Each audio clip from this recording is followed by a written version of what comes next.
కృష్ణం కమలపత్రాక్షం పుణ్యశ్రవణకీర్తనం వాసుదేవం జగద్యోనిం నౌమి నారాయణం హరిం.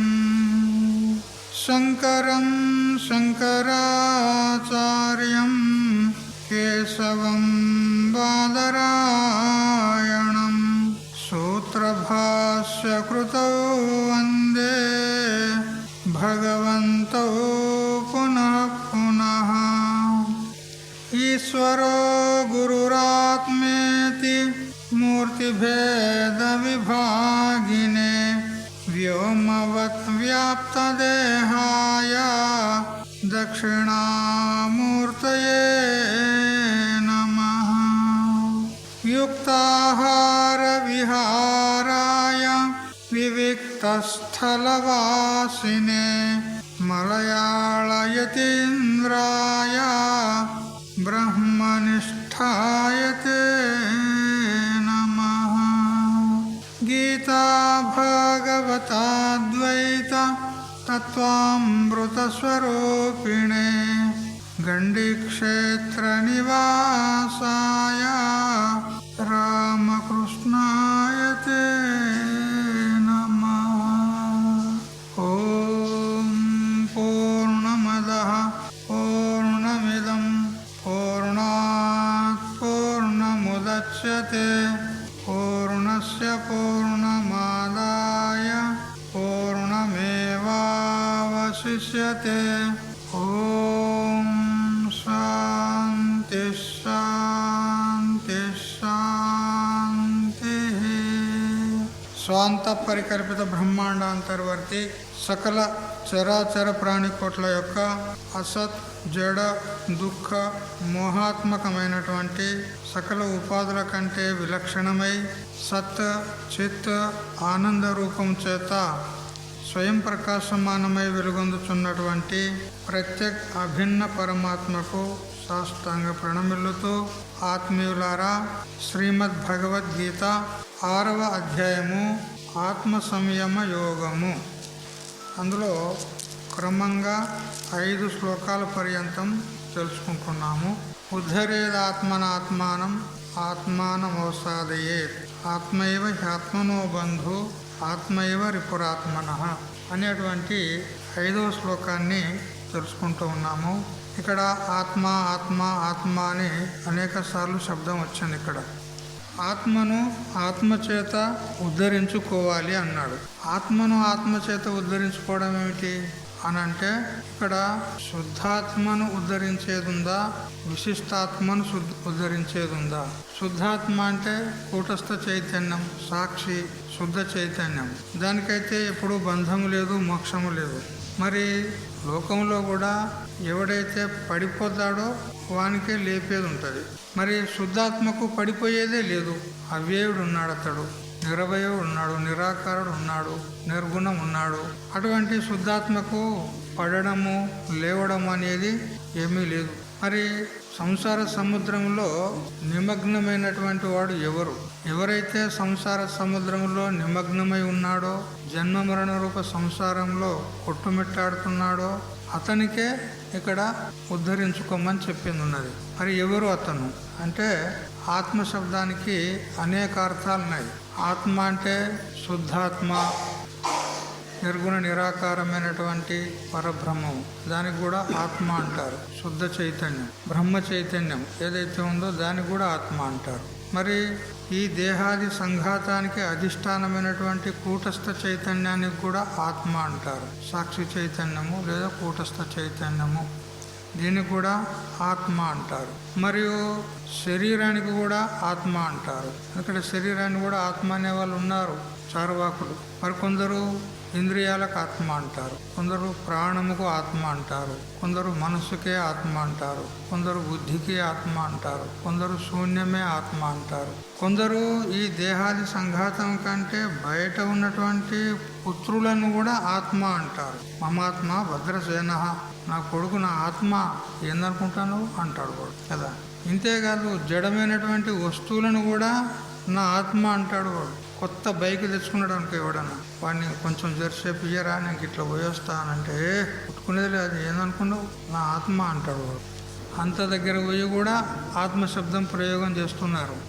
మరి ఇక్కడ ఏ ఆత్మను ఉద్ధరించేది అంటే ఉన్నది ఒకటే ఆత్మ. ఈ మిగతా ఆత్మలన్నీ ఆరోపితమైనటువంటి సత్యములు కావు.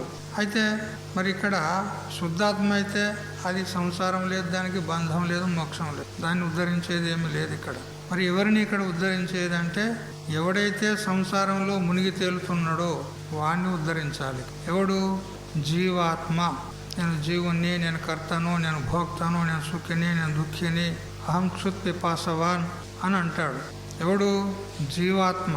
ఈ జీవాత్మ శుద్ధాత్మ కంటే వేరే కాదనుకోండి.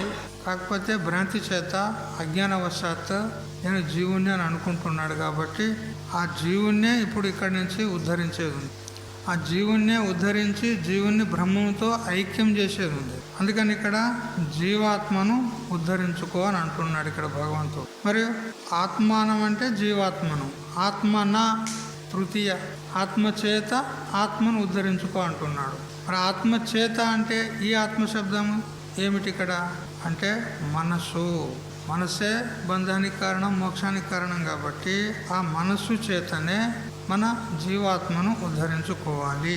ఎందుకనంటే మనస్సు అనేక జన్మజన్మల వాసనలకు లోనయ్యి, సంస్కారాలకు లోనయ్యి ఇది బాహ్య ప్రపంచం నందే పరుగులు తీస్తుంది. కాబట్టి బాహ్య ప్రపంచం నందు పరుగులు తీస్తున్నటువంటి ఈ మనస్సును విముఖం చేసి ఆత్మోన్ముఖం చేసినట్లయితే, ఆత్మయందు స్థిరపరిచినట్లయితే అప్పుడు మనము మన స్వరూపాన్ని తెలుసుకోవడానికి అవకాశం ఉంది.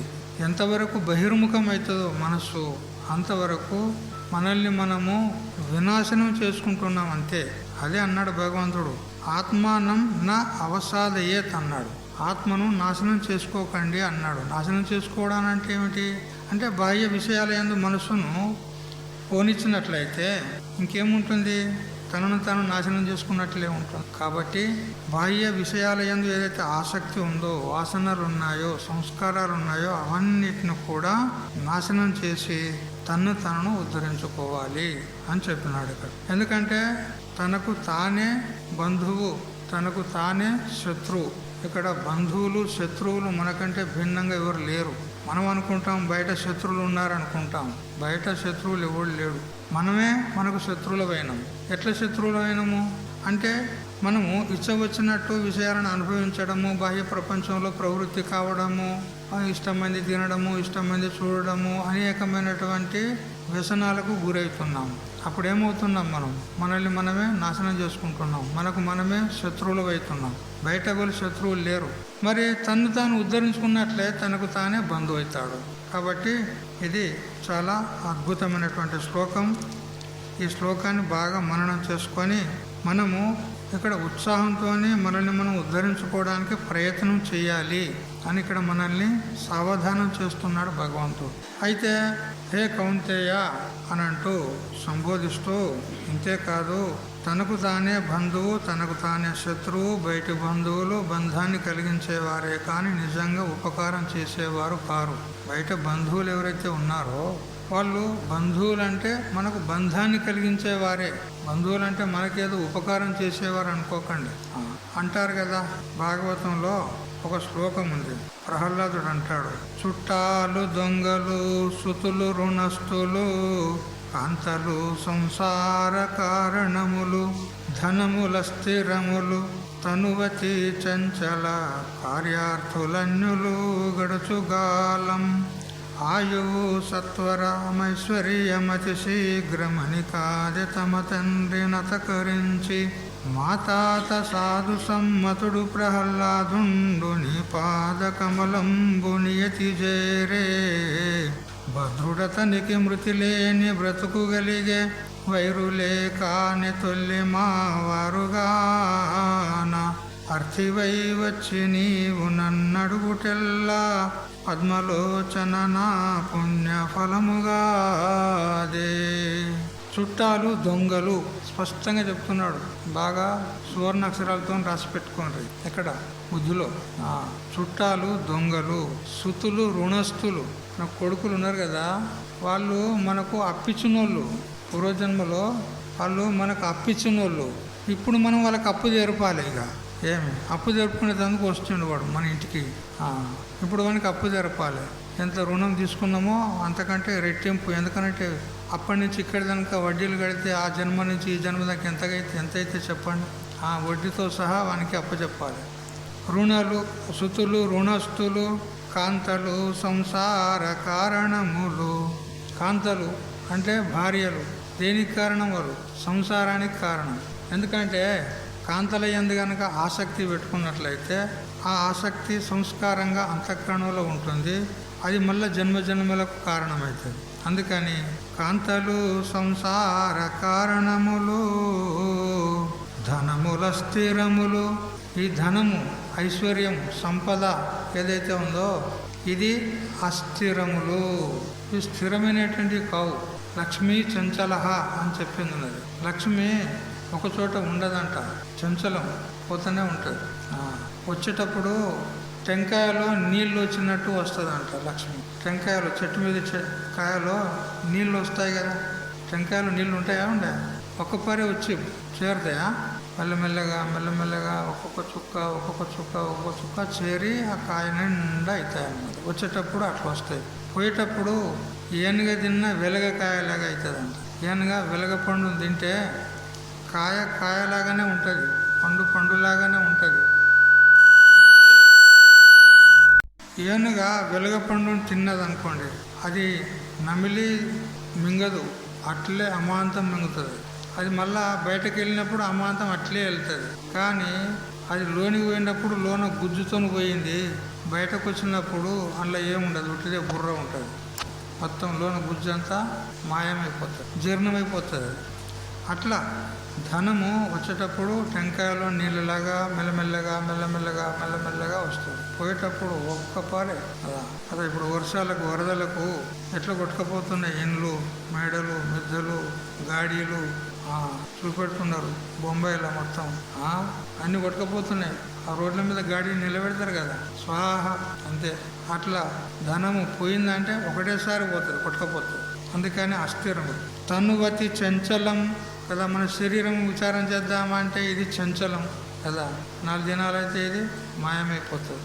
ఆ రాగి ఆకు ఉంది కదా అక్కడ చెట్టుకు, ఇప్పుడు వర్షం పడుతుంది. ఆ ఆకులకు చివరిలో నీళ్ళు వస్తూ కారుతూ ఉంటాయి. ఆ నీటి చుక్క వచ్చి చివరిలో ఆగిందనుకో, అది ఎంతసేపు ఉంటుంది ఆ ఆకుకు పట్టుకొని క్షణికం గాలి ఒక్కసారి ఇట్లా వీచిందంటే కింద పడుతుంది. అట్లా మన శరీరం కూడా అంతే. ప్రారంభం ఒడిచిందా అంటే పడిపోతుంది బస్. తనువతి చంచలం కార్యార్థులన్యులు గడచుగాలమాయు. చూడు, ఇంకా మనకు సన్నిహితులైనటువంటి వాళ్ళు వీళ్ళంతా ఎట్లున్నారనంటే, ఏ విధంగా చేపలకు గాలాలేసి ఏ విధంగా పడతారో అట్లా మనల్ని వీలు చూసి మనల్ని పట్టుకుంటారు వాళ్ళు, మిత్రులందరూ కూడా. అంటే మనతోని వాళ్ళు ఉపయోగం చేసుకుంటారు, పని తీసుకుంటారు, మనకు మాత్రం పనికిరారు వాళ్ళు. ఆయువు క్షణభంగురం, ఆయువు పల్లవ కోనాగ్ర అని చెప్పింది ఉన్నది. ఆకు యొక్క చివరి భాగంలో ఉన్నటువంటి నీటి బిందువుల వలె మన ఆయువు ఉంది అని చెప్తున్నాడు. కాబట్టి ఈ విధంగా మనము బాహ్యమైనటువంటి విషయాలను, బాహ్యమైనటువంటి వ్యక్తులను మనం నమ్ముకొని వాళ్ళ యందు ఆసక్తి పెట్టుకున్నట్లయితే మన మనసు దాని యందు ఆసక్తమయ్యి, వారి యందు ఆసక్తమయ్యి వారికి తగులుకొని ఆ ఆసక్తి అదే సంస్కారంగా తయారవుతుంది. మన అంతఃకరణం సంస్కారంగా తయారయ్యి ఈ అహంకార మమకారాలు మళ్ళీ జన్మలకు మనల్ని వెంటాడుతూ ఉంటాయి.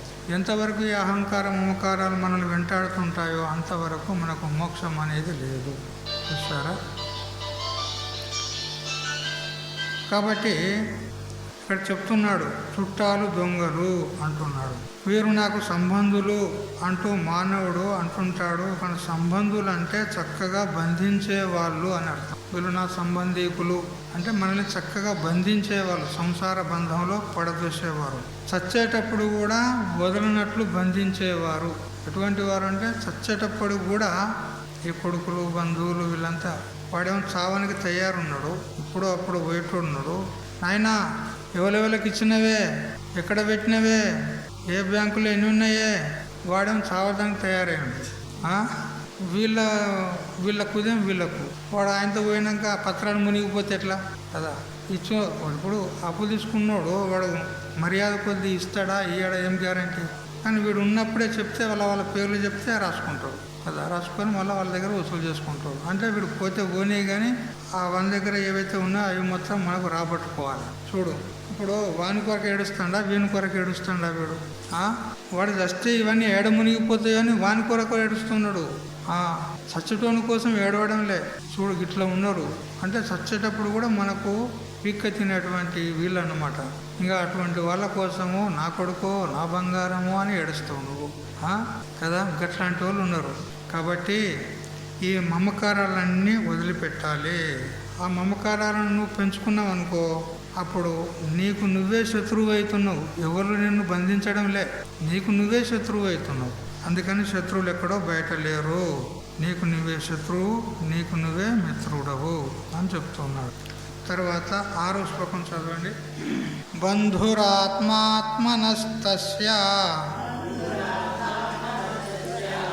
ఏనాత్మైవాత్మనా జితః అనాత్మనస్తు శత్రుత్వే వర్తేతాత్మైవ శత్రువత్. ఏన అంటే ఎవని చేత, ఆత్మనః అంటే ఆత్మ యొక్క, ఆత్మ అంటే ఆత్మ యొక్క ఆత్మ అంటాడు. అంటే ఆత్మ యొక్క ఆత్మ అంటే ఆత్మ యొక్క మనసు. ఆత్మన అంటే ఆత్మ చేత అంటే బుద్ధి చేత, జిత జయించబడుచున్నదో, ఎవని యొక్క ఆత్మ అంటే మనస్సు ఎవని యొక్క ఆత్మ చేత అంటే బుద్ధి చేత అది జయించబడుతుందో, తస్య వాని యొక్క ఆత్మ ఏవ బంధువు, వాని ఆత్మనే వానికి బంధువు అవుతుంది. అనాత్మనః తు, ఇక ఆత్మను జయించవానికైతే, ఆత్మను ఎవడైతే జయించలేదో అంటే మనసును ఎవడైతే జయించలేదో వానికి వాని ఆత్మనే శత్రువత్ అంటే విరోధి వలె, శత్రుత్వే అంటే ద్రోహం చేయుట యందు వర్తించుచుండును. కాబట్టి ఎవడైతే తన మనస్సును ప్రపంచకమైనటువంటి విషయాల నుండి ఉద్ధరించుకోడో వానికి వాని మనస్సే శత్రువు అవుతుంది. ఎవడైతే తన వివేకాన్ని జాగృతి చేసుకొని వివేకమైనటువంటి బుద్ధి చేత మనస్సును తన అదుపులో ఉంచుకొని ఆధ్యాత్మిక క్షేత్రంలో ప్రవృత్తం చేస్తాడో వాని ఆత్మనే వానికి బంధువు అవుతుంది అని చెప్తున్నాడు. బంధానికి కానీ మోక్షానికి కానీ మనస్సే కారణమని మనకు పెద్దలు చెప్తూ ఉన్నారు. అందుకని దేహేంద్రియ సంఘాతం అంటే ఈ శరీరము, ఇంద్రియాలు, మనస్సు, బుద్ధి, ప్రాణము అనేటువంటి ఈ సంఘాతం అంటే ఈ సమూహం ఏదైతే ఉందో దీన్ని జయించి తన వశంలో పెట్టుకున్నటువంటి మనస్సే తనకు బంధువు అవుతుంది. అది యోగారూఢ స్థితికి హేతు అవుతుంది, అనుకూలమవుతుంది. అట్లా కాక అనాత్మవర్గమైనటువంటి దేహేంద్రియ సంఘాతానికి లోబడి మనస్సు తనకే శత్రువు అవుతుంది, అపకారాన్ని చేస్తుంది. అంటే మనుష్య జన్మాన్ని వ్యర్థం చేస్తుంది అని తాత్పర్యం. పగవాడు కానీ చెలికాడు కానీ ఎక్కడో బయట లేడు, నీ మనస్సే నీకు బంధువు, నీ మనస్సే శత్రువు. ఈ విధంగా అర్జునుడిని ప్రోత్సహించి భగవంతుడు ఇట్లా ఎవడైతే తన మనసును జయించి అంతర్ముఖం చేసుకొని యోగారూఢత్వాన్ని ఎవడైతే పొందుతాడో అటువంటి వాడిని భగవంతుడు ఇక్కడ స్వయంగా ప్రశంసిస్తూ ఉన్నాడు. ఇక్కడ మనం సాధారణంగా భగవంతుని స్తుతి చేస్తాం, భగవంతుని అనేక సహస్రనామాలతో మనం అర్చన చేసుకుంటూ చేస్తాం కదా. అంత ఏంది అది స్తుతి కదా. శ్రీమాత, శ్రీ మహారాజ్ఞి, శ్రీమత్సింహాసనేశ్వరి అని మనం లలిత సహస్రనామాలు పాడుకుంటాం. అంటే ఏమిటి? ఆ దేవత యొక్క స్తుతి అన్నమాట. అయితే ఇక్కడ భగవంతుడు ఉల్టా యోగారుడుని యొక్క స్తుతి చేస్తున్నాడు స్వయంగా భగవంతుడే. చూడు, అంటే యోగారుడుని యొక్క మహాత్మ్యం ఎట్లా ఉంటుందో చూడండి. భగవంతుడే స్వయంగా స్తుతి చేస్తున్నాడు. అంటే ఆ యోగారూఢత్వాన్ని కనుక మనం పొందినట్లయితే, యోగారూఢత్వం అంటే శ్రవణాదులు చేయుటకు యోగ్యతను పొందుట, సాధన చతుష్టయ సంపత్తిని సంపాదించుకొని శ్రవణము మననము నిధిధ్యాసనం చేయుటకు యోగ్యతను పొందుట, ఇది యోగారూఢత్వం. యోగారూఢైన తర్వాత యోగాన్ని పొందడం, సిద్ధిని పొందడం. యోగారూఢం అయినాక అప్పుడు సాధన చేసి మనం సిద్ధిని పొందుతాం. ఇక్కడ జితాత్మన ప్రశాంతస్య పరమాత్మ సమాహిత శీతోష్ణ సుఖ దుఃఖేషు తథా మానాపమానయోహో అంటాడు. జితాత్మన, ఇక్కడ ఆత్మ అంటే మనస్సు తీసుకోవాలి, అంటే మనస్సును జయించినటువంటి వాడు. ప్రశాంతస్య అంటే ప్రశాంతమైన చిత్తం గలవాడు. మరి పరమాత్మ అంటే ప్రకాశించేటువంటి ఏ పరమాత్మ ఉన్నదో ఆ పరమాత్మ చేత తాను అభిన్నుడవుతాడు, పరమాత్మను తెలుసుకుంటాడు, పరమాత్మ రూపుడే అవుతాడు. ఎప్పుడైతే పరమాత్మ స్వరూపుడు అవుతాడో అప్పుడు ఇక ద్వంద్వ ధర్మాల చేత అతడు కొట్టబడడు. శీతము ఉష్ణము మానము అపమానము ఈ మొదలైనటువంటి ద్వంద్వ ధర్మాలు ఏవైతే ఉన్నాయో వాటి చేత అతడు దుఃఖితుడు కాదు, లిప్తుడు కాదు, సంబంధం పెట్టుకోడు. అందుకని అతడు సమాహిత చిత్తం అంటే సమభావంలో ఉంటాడని. ఇది యోగారూఢుని యొక్క లక్షణం చెప్పడం జరిగింది ఇక్కడ. హే అర్జున, బంగారు యొక్క వన్యను నిశ్చయించుటకు ఏ విధంగా గీటురాయి, బంగారాన్ని పరీక్షించు, అక్కడ వాళ్ళ దగ్గర ఒక రాయి ఉంటుంది కదా, బంగారం దాని మీద ఇట్లా గీసి ఇది ఎన్ని క్యారెట్లు ఉన్నది దాన్ని గుర్తుపడతాడు. అట్లా మరి ఇతడు యోగారూఢుడా కాదా అని గుర్తుపడడానికి ఇక్కడ గీటురాయి ఏమున్నది ఇక్కడ అంటే ఈ లక్షణాలు అన్నమాట. ఏమిటి ఇప్పుడు మనం చెప్పుకున్నాయి? జితాత్మ, ప్రశాంతాత్మ, మరియు పరమాత్మ సమాహిత అని ఇట్లా లక్షణాలు మనం చెప్పుకున్నాం. ఈ లక్షణాలు కలవాడే యోగారూఢుడు అని నిశ్చయం చేసుకోవడానికి వస్తుంది. మొదటి లక్షణం ఏది? జితాత్ముడు. అంటే ఇక్కడ ఆత్మశబ్దానికి మనస్సు అనండి లేదా శరీరం అనండి, దీన్ని అదుపులో పెట్టినటువంటి వాడు అంటాడు. వాస్తవంగా శరీరాన్ని అదుపులో పెట్టాల్సిన అవసరం ఏమీ లేదు. శరీరం మనకేం ద్రోహం చెయ్యదు, అది జడం ఉన్నది శరీరం, అదే మనకు ద్రోహం చెయ్యదు. దాన్ని అదుపులో పెట్టాల్సిన అవసరం లేదు. అదొక పనిముట్టు, మనం ఎట్లా వాడుకుంటే అట్లా పని ఇస్తుంది అది, అంతే. ఒక కత్తి ఉందనుకో, దాన్ని కూరగాయలు తరగడానికి ఉపయోగం చేసుకుంటే మంచిదే, మనమే కోసుకుంటే ఏమవుతుంది? అది మనకే హాని అవుతుంది కదా. అట్లా ఒక పనిముట్టు శరీరం, దీనివల్ల మనకి ఏమీ హాని లేదు. మరి ఏమిటి అని అంటే మనస్సు ఉందే ఇందులో, ఆ మనస్సే చాలా బెరికిది, మంచి మంచి వాళ్ళను పడదోస్తుంది. ఇట్లా మనం చెప్పుకుంటాం కదా, 70 కిలోల మనిషిని అమాంతం లేపకపోతుంది. ఎలాగే కూర్చున్నట్టే కూర్చుంటాడు, అది ఏదో ఆలోచన వస్తుంది, మనసు ఏదో తీసుకొస్తుంది, పద పోదాం అక్కడ పోయేది ఉన్నది పద అనగానే వాడు లేచిపోతూనే ఉంటాడు, అమాంతం లేకపోతుంది. మంచి మంచి వాళ్ళని పడగొట్టింది, విశ్వామిత్రుని పడగొట్టిందా లేదా? ఎన్నిసార్లు పడగొట్టింది విశ్వామిత్రుడు? మనస్సే, ఇంకెవరో కాదు. ఎవరో మేనక వచ్చింది పడగొట్టింది, అది ఒక నిమిత్తం. మేనక వస్తేంది, రంభ వస్తేంది. మరి అర్జునుడి దగ్గరికి ఊర్వశి రాలేదా? మరి పడిపోయిందా? ఊర్వశి వచ్చి అతన్ని వలిచి ఎంత ప్రయత్నం చేసినా కానీ మరి అతడు పడిపోయిండా? అర్జునుడు పడిపోలేదు, ఎందుకంటే అతడు జితేంద్రియుడు ఉన్నాడు కాబట్టి. అదే మేనక వచ్చి ఏదో నృత్యం చేయగానే పడిపోయాడు అంటే మేనక పడగొట్టిందా అతన్ని? అతని మనసే పడగొట్టింది అతన్ని. విశ్వామిత్ర పరాశరుడు కూడా మత్స్యగంధిని చూసి మోహితుడయ్యిందా లేదా? సరే, అది ఒక ఈశ్వర సంకల్పం కావచ్చు, ఏదో తెలియదు. ఎందుకంటే వ్యాస భగవానుడు ప్రకటమయ్యేది ఉంది కదా. ఆ 2 ద్వీపాల మధ్యలో 2 దీవెగడ్డలు, ద్వీపాలంటే కొన్ని గడ్డలు అంటే భూభాగం, నదిలోనే కొన్ని భూభాగాలు ఉంటాయి కదా. ఇక్కడ ఒక భూభాగం, ఒక గడ్డ, ఇక్కడ ఒకటి, ఆ రెండిటి మధ్యలో ఆ వ్యాస భగవానుడు ప్రకటమైంది. అందుకే ఆ 2 ద్వీపాలు ఎలాంటివి అంటే నల్లగా ఉన్నాయంట, నల్ల మట్టితో ఉన్నాయి ఆ 2 ద్వీపాలు. ఆ రెండిటి మధ్యలో అతడు ప్రకటమైంది కాబట్టి కృష్ణ అంటే నల్లని, అలా ద్వీపాల మధ్యన పుట్టిండు కాబట్టి ద్వైపాయనుడు, కృష్ణ ద్వైపాయనుడు అనబడ్డాడు. ఎవరు? వ్యాస భగవానుడు. ఆ మత్స్యగంధి ద్వారా ప్రకటమైనాడు. సరే, అదొక ఈశ్వర లీల కావచ్చు. కానీ మొత్తం మీద మత్స్యగంధిని చూడగానే అతని మనసు చలించిందా లేదా? పరాశరునికి చలించింది. ఎవరు చేశారు ఆ పని? మనసు. కేవలం గాలి పీల్చుకొని తపస్సు చేసుకునేటువంటి వాళ్ళను కూడా మనసు పడగొడుతుంది. ఆ నీటిలో ఉండి తపస్సు చేసుకున్నటువంటి సౌభరి ఋషిని కూడా అమాంతం లేపిందా లేదా మనసు? నీటిలో ఉండి తపస్సు చేసుకున్నవాడు అమాంతం లేపింది మనసు. తీసుకుపోయింది కర్దమ ప్రజాపతి దగ్గరికి తీసుకుపోయి 50 మందిని పెండి చేశారు కదా. ఇదన్నమాట మనసు. శరీరం ఏం లేదు పెద్దగా. శరీరం మనకేమీ హాని చేయదు. ఇదొక సాధనం ఉన్నది. మనం ఎట్లా ఉపయోగం చేసుకుంటే అట్లా ఉపయోగం అంతే. కానీ ఇక్కడ బెరికిది ఎవరు అని అంటే మనస్సు. దాన్ని మనం ఎప్పుడు చూస్తూ ఉండాలి. ఎప్పుడు దాని దిక్కే లక్ష్యం ఉండాలి. అది ఏం ఆలోచన చేస్తుంది, ఏమేమి చింతన చేస్తుంది, మరి ఒకసారి దాన్ని చూడాలి. చూసేది నేర్చుకుంటారు బాగా కదా. భగవంతుడు ఎవరు అని రామచంద్రుడు వశిష్ఠ భగవంతుని అడిగినాడు. దేవుడు అంటే ఎవరు? దేవుడు అంటే ఎవరంటే వశిష్ఠ మహర్షి అన్నాడు, యో దేవ స్వ మనస్సాక్షి అన్నాడు. దేవుడు అంటే ఎవరో కాదయ్యా, మనస్సుకు ఎవరో సాక్షియో అతడే దేవుడు అన్నాడు. అంటే మనసుని ఎప్పుడు చూస్తూ ఉండాలి. మనం ఎప్పుడు దాన్ని చూస్తూ ఉంటామో అప్పుడు చాలా పతివ్రతలాగా ఉంటుంది ఆ మనస్సు.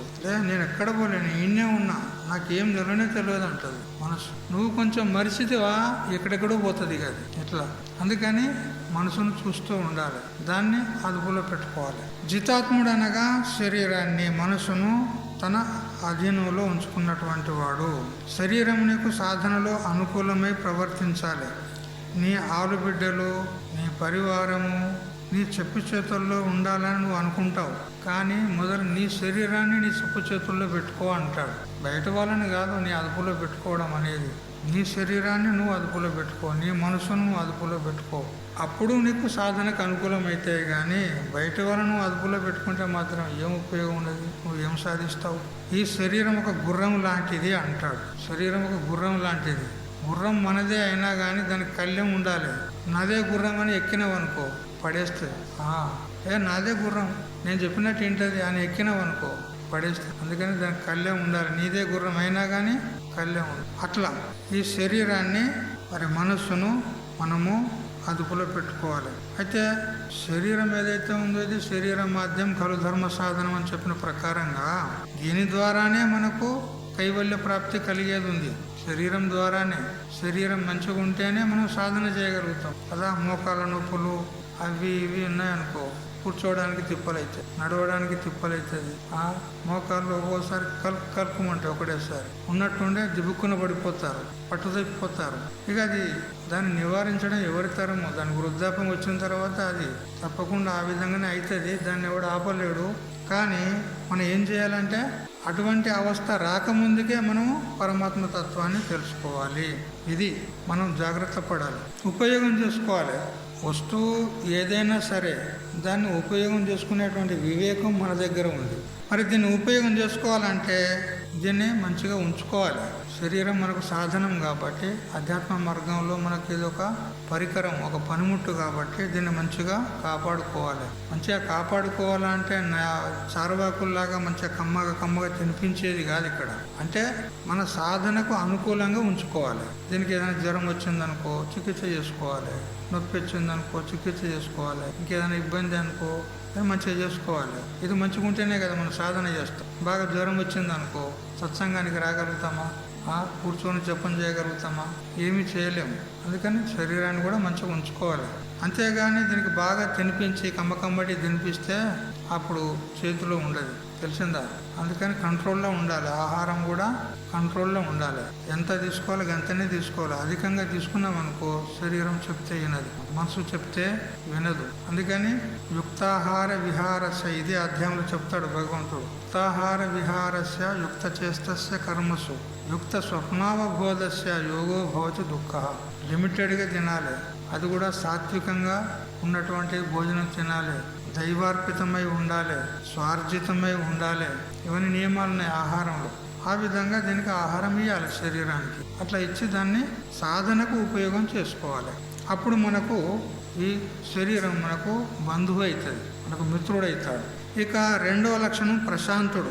జితాత్మ అయినాక ప్రశాంతాత్మ అన్నాడు. ప్రశాంతుడు అంటే మొదటి లక్షణం ఏదైతే ఉందో అది స్థూల శరీరానికి సంబంధించింది. ఈ రెండవ లక్షణము సూక్ష్మ శరీరానికి సంబంధించింది. శాంతి అంటే మనస్సు విక్షేపం లేకుండా ఉంచుకోవడమే శాంతి. మనస్సును స్థిరపరచుకుంట, ఎక్కడ కూడా కదలకుండా కేవలం ఆత్మాకారం చేసి ఆత్మయందే దాన్ని నిలుపుట, అప్పుడే మనకు శాంతి. ఎప్పుడైతే ఆత్మను విడిచి బయటకు వెళ్ళిందా అశాంతి. అందుకే మను మహారాజ్ చెప్తాడు, సర్వం పరవశం దుఃఖం సర్వమాత్మ వశం దుఃఖం అంటాడు. ఎంతవరకు మనలో మనం ఉంటామో అంతవరకు సుఖం, బయటకు వెళ్ళావా దుఃఖం అంటాడు. కాబట్టి మనసు ఎప్పుడైతే బయటకు వెళ్తుందో అప్పుడు దుఃఖం ప్రాప్తమవుతుంది. మనలో మనం కనుక ఉన్నట్లయితే శాంతి. ఇక్కడ ఈ యోగారూఢుడు అనేవాడు శాంతంగా ఉంటాడు. కేవలం శాంతుడు అని చెప్పలే, ప్రశాంతుడు అని చెప్పినాడు. ఇక్కడ ఉపసర్గ పెట్టి చెప్పినాడు అన్నమాట.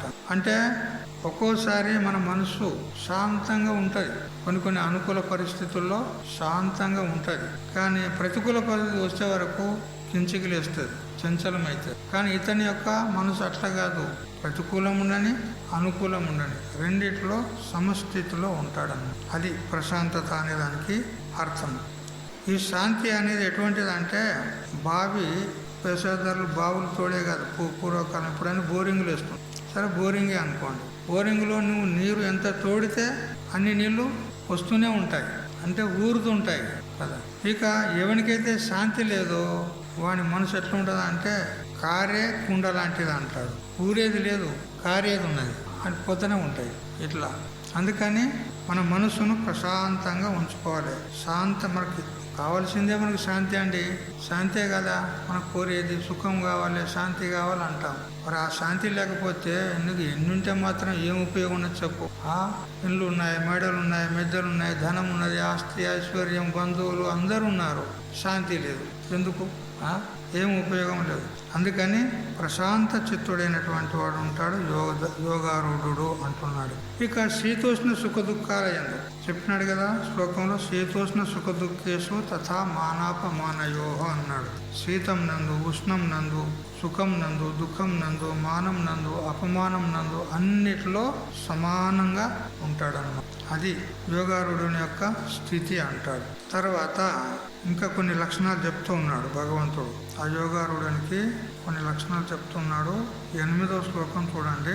జ్ఞాన విజ్ఞాన తృప్తాత్మా కూటస్థో విజితేంద్రియః యుక్త ఇత్యుచ్యతే యోగి సమలోష్టాస్మకాంచనః. జ్ఞానము విజ్ఞానము రెండిటి చేత ఎవరి యొక్క ఆత్మ తృప్తిగా ఉంటుందో, జ్ఞానం అంటే శాస్త్ర జ్ఞానం, కేవలం పాండిత్యం, శాస్త్రాల్లో ప్రవీణత ఉంది, పాండిత్యం ఉంది, విద్వత్త ఉంది, కానీ అనుభవం లేదు, దాంతో ఏం ఉపయోగం లేదు. కానీ అనుభవ జ్ఞానం ఉండాలి. నారద మహర్షి అనేక శాస్త్రాల లోపల ప్రవీణుడు ఉండే. ఆయన ఒక పెద్ద లిస్టే చెప్పినాడు, చాందోగ్యోపనిషత్తులో వస్తుంది ఈ కథ. నారద మహర్షి అనేకమైనటువంటి విద్యల్లో ప్రవీణుడు ఉండే, కానీ ఆయనకు దుఃఖం పోలే. ఎన్నో శాస్త్రాల జ్ఞానం ఉన్నది, వేదాంతం కూడా అభ్యాసం చేసిండు, వేదాంత శాస్త్రం కూడా అభ్యాసం చేసి, కానీ అతనికి దుఃఖం పోలే. దుఃఖంతోనే ఏడ్చుకుంటూ సనక సనందన వాళ్ళ దగ్గరికి వచ్చారు, సనత్ కుమార్ల వారి దగ్గరికి వచ్చాడు. హే భగవన్, నేను దుఃఖంతోనే సంతప్తుడనవుతున్నాను, నా దుఃఖాన్ని పోగొట్టి ఈ సంసార సాగరం నుంచి నన్ను తరింపచేయుము అని. అప్పుడు సనత్ కుమారుల వారు అడుగుతారు, ఎందుకు ఏడుస్తున్నావు, దుఃఖం ఎందుకు వచ్చింది నీకు అని అంటే, నేను మీలాంటి వారి చేత విన్నాను, ఆత్మజ్ఞానం కలవానికే దుఃఖం పోతుంది, సంసారం నుంచి తరించిపోతాడు, తరతి శోకం ఆత్మవిత్, ఆత్మజ్ఞాని మాత్రమే శోకాన్ని దాటుతాడు అని విన్నాను. అందుకని నేను ఎన్నో శాస్త్రాలను అధ్యయనం చేసినా కానీ నా దుఃఖం మాత్రం దూరం అవుతలేదు. ఎందుకు అనంటే నేను అనాత్మవిధుడని ఉన్నాను, ఆత్మజ్ఞానం నాకు లేదు. ఆత్మజ్ఞానం లేదంటే జ్ఞానం లేదు ఇట్లా కాదు, జ్ఞానం ఉంది, వేదాంత శాస్త్రం కూడా అభ్యాసం చేసినాడు, నేనే బ్రహ్మననే జ్ఞానం కూడా ఉంది, కానీ అనుభవం లేదు. అనుభవం లేనందువల్ల అతనికి దుఃఖం కలిగింది, దుఃఖం పోతలేదు. చాలామంది సాధకుల పరిస్థితి కూడా ఇట్లే ఉంది. గురువుల దగ్గర వింటారు, ఇప్పుడు మనం వింటున్నాము, నువ్వే బ్రహ్మవు నువ్వే బ్రహ్మ అని భగవద్గీత చెప్తూనే ఉన్నది, ఎప్పటికీ ఇంటనే ఉన్నాము. దుఃఖం పోతుందా? మన సంగతి చూడుంటారు కదా, దుఃఖం పోయిందా? ఇక మాకు ఏ దుఃఖం లేదు, అహం బ్రహ్మాస్మి, నో టెన్షన్ అని అనండి. హనుమంటే అంటవచ్చు కానీ లోపల నుంచి అయితే పోదు కదా. మరి వింటలేమ్మా, వింటున్నాము. తెలుస్తలేదా? తెలుస్తుంది. ఒక ఆయన ఒక రాజు దగ్గరికి 3 బొమ్మలను తీసుకొని వచ్చాడంట. 3 బొమ్మలను తీసుకొచ్చాడు. మట్టితోనో దేంతో తయారు చేశాడు, తెచ్చాడు. రాజా, ఇవి అద్భుతమైనటువంటి బొమ్మలు, ఇవి నా భూతో నా భవిష్యత్తు అద్భుతమైనటువంటి బొమ్మలు ఇవి అన్నాడంట. ఏమిటి అద్భుతం అని అంటే, బొమ్మలు చూస్తే అన్ని సేమ్ ఒకే తీరుగా ఉన్నాయి, ఒకదానికి తీసిపోదు, ఒకే తీరుగా ఉన్నాయి. అందులో ఆ బొమ్మలు తెచ్చిన వాడు, రాజా, ఈ బొమ్మలు చాలా అద్భుతమైనటువంటివి ఉంటాయి, వీటిని మీరు తీసుకొని దీనికి వెల ఇవ్వండి అన్నాడు. అంటే సరే ఇస్తా, కానీ దాని రేటు చెప్పు, ఆ 3 బొమ్మల యొక్క రేటు చెప్పు అంటే 3 సేమ్ టు సేమ్ ఉన్నాయి, ఒక్క తిరిగినే ఉన్నాయి, ఒకటే ఎత్తు, ఒకటే వెడల్పు, అంత సేమ్ ఉన్నాయి. కానీ ఒకదానికి ఒక తీరు చెప్తున్నాడు, ఒకదానికి ఒక తీరు చెప్తున్నాడు. ఈ తేడా ఎందుకు? అన్ని బొమ్మలు ఒకే తీరు ఉన్నాయి కదా, మరి అన్నిటికీ ఒకే రేటు తీసుకో అంటే అట్లా కాదు, అందులో తేడా ఉంది. కనిపించడానికి 3 ఒకే తీరుగా ఉన్నాయి, కానీ అందులో వ్యత్యాసం ఉంది అంట. ఏమిటి వ్యత్యాసము అని అంటే, ఒక సన్నని తీగ తీసుకురమ్మన్నాడు. సన్నని తీగ, ఇనుప తీగ కదా, ఈ సెంటరింగ్ తీగ అని ఉంటాయి కదా కొన్ని, ఆ తీగ తీసుకురమ్మా. అయితే ఒకదాన్ని చెవిలో దూర్చాడు. చెవిలో దూరిస్తే అది ఇక్కడి నుంచి ఈ చెవులోకి వెళ్ళిపోయింది, ఇటు నుంచి ఇటు వెళ్ళిపోయింది ఆ తీగే. మరొక దాన్ని చెవిలో దూరిస్తే అది నోట్లో నుంచి బయటకు వచ్చింది. నోట్లో నుంచి ఇక్కడి నుంచి దూరిస్తే నోట్లో నుంచి బయటకు వచ్చింది. ఇంకొక దానికి చెవిలో నుంచి దూరిస్తే అది దాని లోనికి పొట్టలోకి వెళ్ళిపోయింది, కానీ బయటకు రాలేదు ఆ తీగ. ఇది తేడా ఉన్నది వీటికి అన్నాడు. అందుకే వీటి రేటు కూడా ఎక్క తక్క చెప్పినా అంటాడు. ఆ బొమ్మల కథ మనెందుకు, బొమ్మల కథ మనకెందుకు చెప్పరు, ఇప్పుడు మీరు చెప్పరు. అది కదా, మన గతి గట్లే ఉన్నది. ఇప్పుడు ఇక్కడి నుంచి ఏనేది, ఇక్కడి నుంచి వదిలిపెట్టేది, అంతే కదా. కథ చెప్పినప్పుడు బాగా ఆనందం అనిపిస్తుంది కదా, భలే భలే అని నవ్వుతారు. ఇక సిద్ధాంతం చెప్పేటప్పుడు మాత్రం కన్ను మూస్తారు కదా, ఇక్కడ తత్వం చెప్పేటప్పుడు మాత్రం కన్ను మూస్తారు. ఇక కథ చెప్పినప్పుడు మాత్రం మంచిగా ఎగ్దం మస్తు కదా. ఇప్పుడు మన పరిస్థితి ఏంటంటే ఇట్లా వింటున్నాం, ఇట్లా వెళ్ళిపోతాం అంతే. ఇంకొకటి, ఇక్కడ దూరిస్తే నోట్ల నుంచి వెళ్ళింది అంటే వింటాడు బాగానే, ఇతరులకు కూడా చెప్తాడు, ఓ మహారాజు బాగా చెప్పాడు అని ఆ చెప్పిందంతా మళ్ళా ఒక్క అక్షరం ముక్క పోకుండా అంత బాగా చెప్తాడు, పూసగుచ్చినట్టుగా. కానీ వానికి అనుభవం లేదు. చెప్పడానికి వస్తుంది కానీ అనుభవం లేదు. కానీ 3వ బొమ్మ కడుపులోకి పోయింది అంటే అనుభవం వచ్చింది. అది చెప్పిన దాన్ని జీర్ణం చేసుకొని అనుభవానికి తెచ్చుకున్నాడు అన్నమాట. అట్లా మన పరిస్థితి కదా. వింటున్నాము కానీ దుఃఖం పోతుందా? ఎందుకంటే మన కడుపులకు దించుకోలేదు కదా, జీర్ణం చేసుకోలేదు కదా. దాన్ని బాగా మననం చేస్తే కదా, మననం చేసి మరి భగవంతుడు చెప్పేది ఇది ముమ్మాటికి సత్యం ఉన్నది, ఇది మరి మన అనుభవం రూపంలో ఉన్నది, మరి మన అనుభవానికి తెచ్చుకుందాము అని విచారం చేసి మననం చేసి మీరు లోనికి దించుకున్నారా? లేదు. వచ్చినాము, కూకున్నాము, విన్నాము, పోయినాము, భోజనం చేసుకున్నాము, పండుకున్నాము, లేచినాము, మళ్ళీ వచ్చినాము, అంతే. ఇదే నడిచింది. కానీ మరి అనుభవానికి తెచ్చుకుందామనేటువంటి ప్రయత్నము లేదు. అదే అన్నాడు ఇక్కడ నారద మహర్షి, నేను అనేక శాస్త్రాల జ్ఞానం నాకు ఉంది, కానీ నాకు అనుభవానికి రాలేదు, అందుకనే అనాత్మజ్ఞుణ్ణి. అందుకని తరతి శోకమాత్మ విదితి, శోకాన్ని ఎవరు తరిస్తారంటే ఆత్మజ్ఞాని తరిస్తాడు అని మీ బోటి వారి చేత నేను విన్నాను. అందుకని మీకు శరణాగతి నేను వచ్చినాను కాబట్టి తమ్మాం శోకం పారయతు, అందుకని ఈ శోకము నుంచి నన్ను తరింపజేయండి అని నారదుడు సనత్ కుమారుల వారికి శరణాగతి అన్నాడు. కాబట్టి ఇక్కడ శాస్త్రజ్ఞానం ఉంటే ఏం ఉపయోగం లేదు. శాస్త్రజ్ఞానం ఉన్నది, చెప్తావు కూడా బాగా, ఇతరులకు కూడా చెప్తావు, కానీ అనుభవం లేదు, ఏం ఉపయోగం ఉన్నది? అందువల్ల ఇక్కడ జ్ఞానం అనంటే శాస్త్ర జ్ఞానం, విజ్ఞానం అంటే అనుభవ జ్ఞానం. ఇట్లా 2 ప్రకారాలుగా చెప్పారు. ఇప్పుడు ముందు కూడా మనకు తర్వాత అధ్యాయం ఏది, జ్ఞాన విజ్ఞాన యోగం, అక్కడ కూడా ఇదే అర్థం చేయాలి. జ్ఞానం అంటే శాస్త్ర జ్ఞానం, విజ్ఞానం అంటే అనుభవ జ్ఞానం. ఈ విధంగా చెప్తారు ముందు. జ్ఞానము మరియు విజ్ఞానం ఈ శబ్దాల చేత మరొక రకం కూడా చెప్పారు మహాత్ములు. జ్ఞానం అంటే పరోక్ష జ్ఞానం, విజ్ఞానం అంటే అపరోక్ష జ్ఞానం. ఎక్కడో దూరాన ఉన్నది వస్తువు, ఇప్పుడు స్వర్గం ఉంది, నరకం ఉంది అని మనం వింటున్నాం, వినడం వరకే. కానీ ఎవరైనా పోయి వచ్చిన వాళ్ళు ఉన్నారా? పోయినోడు అట్టే కానీ ఇటు రాడు వాడు కదా. ఒకవేళ నేను చూసి వస్తాను, నువ్వు పోయినావు అనుకో, పోతే అటే మళ్ళీ ఇటు రావు. ఒకవేళ వస్తాడు, ఎంతసేపు ఎన్ని రోజులు ఉంటాడు అక్కడ, పుణ్యం ఉన్నంత వరకు ఉంటాడు, మళ్ళీ తిరిగి వస్తాడు. కానీ ఈ శరీరంతో రాడు, మళ్ళీ ఇంకో శరీరంతో వస్తాడు. కాబట్టి ఇప్పుడు స్వర్గము, నరకము, లోకలోకాంతరాలు ఉన్నాయని మనము శాస్త్రం ద్వారా వింటున్నామే కానీ సాక్షాత్గా చూసామా? లేదు. మరి ఇప్పుడు వాటి జ్ఞానం, ఏం జ్ఞానం మనకు కలిగింది అంటే పరోక్ష జ్ఞానమే, ఉన్నాయట అని. ఇట్లనే పరోక్ష జ్ఞానం అయింది కానీ అపరోక్షమైతే కాదు. ఇప్పుడు మీరు మమ్మల్ని చూస్తున్నారు, మేము మిమ్మల్ని చూస్తున్నాం, ఇది అపరోక్ష జ్ఞానం కదా. సాక్షాత్గా చూడగలుగుతున్నాం కానీ స్వర్గాదులు అట్లా లేవు. అందుకని స్వర్గాదుల జ్ఞానము, పరోక్ష జ్ఞానము, మనకు ఎదురుగా ఉన్నటువంటి వస్తువులను మనం చూస్తున్నాం. ఈ ప్రపంచం మనకు తటస్థపడినటువంటి మన పరిధిలో ఉన్నటువంటి ప్రపంచాన్ని మనం చూస్తున్నాం. ఇది అపరోక్ష జ్ఞానం.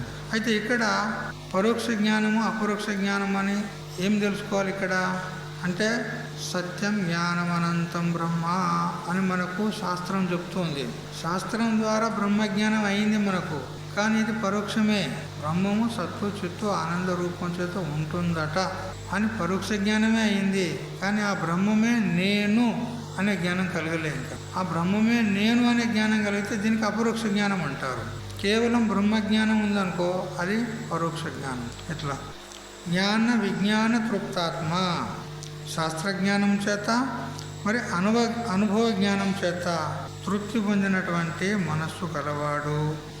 మరియు కూటస్థ, ఇంకెట్లా ఉంటాడు ఇతడు? కూటస్థుడు ఉన్నాడు.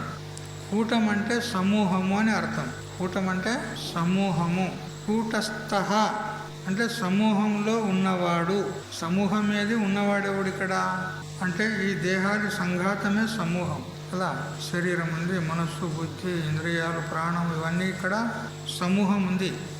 ఈ సంఘాతం, ఈ సమూహంలో కూటంలో ఉన్నవాడు ఎవడు? సాక్షి ఆత్మ, అతడు కూటస్థుడు. ఇందులో ఉన్నవాడు కూటస్థుడు. అతనికి శాస్త్రం లక్షణం చేసింది, నిర్వికారతయా దేహ భయావచ్చిన్న చేతన కూటవన్నిర్వికారేణ స్థిత కూటస్థ ఉచ్యతే అని శాస్త్రం చెప్పింది. వేదాంత పంచదశలో శ్రీ విద్యారణ్య గురుదేవులు చెప్తారు. ఏ విధంగా ఒక కమ్మరి వాణి ఎదురుగా ఒక దాగిలి ఉంటుంది, ఇనుప ముద్ద, దాని మీద అన్ని అగ్నిలో కాల్చినటువంటి ఇనుప వస్తువు, ఆ ఇనుప ముక్కలను దాని మీద పెట్టి సూచ్యతో కొట్టి ఆ వస్తువులు తయారు చేస్తారు. కొడువన్లు, గొడ్డన్లు, కత్తులు, కటార్లు తయారు చేస్తారు కదా. అయితే అవన్నీ దేని మీద పెట్టి కొడతాడు? కింద ఒక ఇనుప ముద్ద ఉంటుంది, దానికి దాగిలి అంటారు. ఇక్కడ ఏమంటారు? దాని సంస్కృతంలో కూటము అంటారు. దానికి కూటం కదా. కూటవత్ నిర్వికారేణ స్థిత కూటస్థ ఉచ్యతే. ఆ కమ్మరివాణి దగ్గర ఉన్నటువంటి దాగిలి ఏ విధంగా నిర్వికారంగా ఉంటుందో, దాని మీద వాళ్ళ ముత్తాత కూడా దాని మీద పనిచేసిండంట. వీళ్ళ తాత పనిచేసిండు, వీని అయ్య పనిచేసిండు, వీడు కూడా పనిచేస్తుండు దాన్ని తీసుకొని. అయినా కానీ అది అట్లే ఉంది, ఏం మారలే. ఎట్లుందో అట్లే ఉంది, నిర్వికారంగా ఉంది. అట్లే ఈ కూటంలో ఉన్నటువంటి కూటస్థుడు సాక్షి ఉన్నాడు కదా. ఈ శరీరంలో ఇప్పుడు బాల్యం నుంచి ఇప్పటి వరకు ఎన్నో మార్పులు జరిగినాయి. బాల్యం పోయింది, యవ్వనం పోయింది, అన్నీ పోయినాయి. ఆ వృద్ధావస్థకు వచ్చాం, దీనిలో ఎన్ని మార్పులు జరుగుతున్నాయి. అది మాత్రం అట్లే ఉంది. ఏది? ఆత్మ. అది బాల్యావస్థలో ఎట్లా ఉందో ఇప్పుడు అట్లే ఉంది, దానిలో మార్పులు రాలే. అది ఎట్లుందో అట్లే ఉంది. అది ముసలిది కాలే, ఆత్మ. శరీరం ముసలిది అయింది కానీ అది ఎట్లున్నదో అట్లే ఉంది. మరి మనసులో పొద్దున్న నుండి సాయంత్రం వరకు పెద్ద మహాభారత యుద్ధం నడుస్తూనే ఉంటుంది ఎప్పటికీ. ఎక్కడ? మనసులో ఎప్పటికీ యుద్ధం నడుస్తూనే ఉంటుంది. ఇటు ఆసురీ సంపత్తి, ఇటు దైవీ సంపత్తి. వీళ్ళే కౌరవులు, పాండవులు. వాస్తవంగా మహాభారత యుద్ధం అక్కడ కాలే, కురుక్షేత్రం అంటే ఇక్కడే. ఇదే కురుక్షేత్రం మనం మొదలు తెలుసుకున్నాం కదా ప్రారంభంలో. ఇక్కడనే జరుగుతుంది. పాండవులు మరి కౌరవులు, ఆసురీ సంపత్తి, దైవీ సంపత్తి, ఈ రెండింటికి యుద్ధం జరుగుతూనే ఉంది. దీని లోపల ఎన్నో ఏమంటారు సుఖాలు, దుఃఖాలు, మానము, అపమానము అన్నీ వస్తున్నాయి, పోతున్నాయి. కానీ ఆత్మ మాత్రం జొంకత్వం ఎట్లున్నదో అట్లే ఉంది ఆత్మ. అది మాత్రం మారలేదు.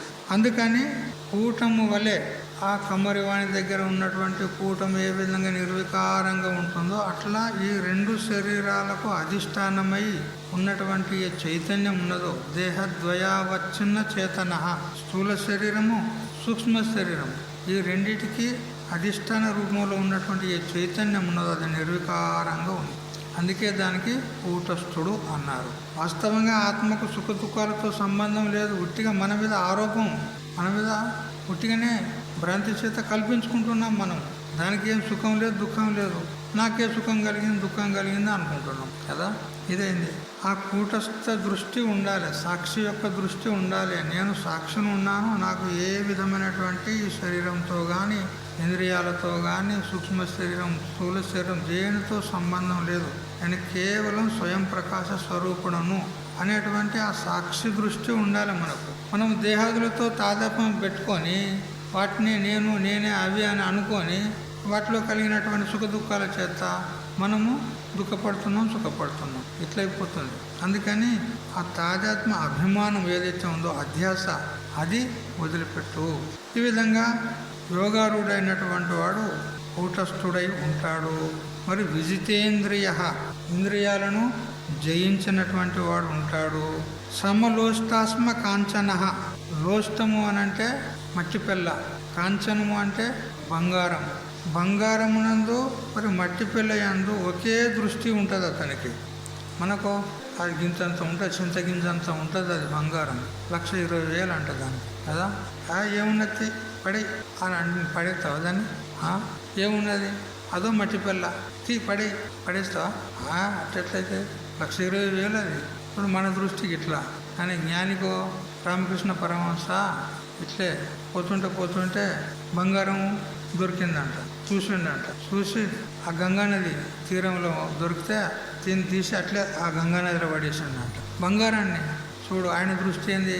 ఆ మట్టి ఎట్లున్నా ఇది కూడా ఒక మట్టి, మట్టి నుంచే వెళ్ళింది కదా బంగారం. ఎక్కడి నుంచి వచ్చింది? అది మట్టే, ఇది మట్టే. ఏం తేడా ఉన్నది?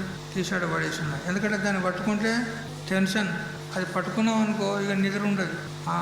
ఏడ పెట్టాలి, ఎవరికి ఇవ్వాలి, ఏడ దాచాలి, ఇక అదే రంది కదా. దాని చింతనే అవుతుంది మనకు కదా. ఎందుకు టెన్షన్ ఎందుకు? అది లేకపోతేనే ఎగ్దం శాంతం ఉంటాం. అని తీసి ఆయన గంగా నిద్ర పడేసింది. అట్లా సరే, మిగతా విషయము రేపు తెలుసుకుందాం. హరి ఓం తచ్చత్. ఓం సహనా భవతు సహనౌ భునక్తు సహ వీర్యం కరవావహై తేజస్వినావధీతమస్తు మా విద్విషావహై. ఓం శాంతి శాంతి శాంతి.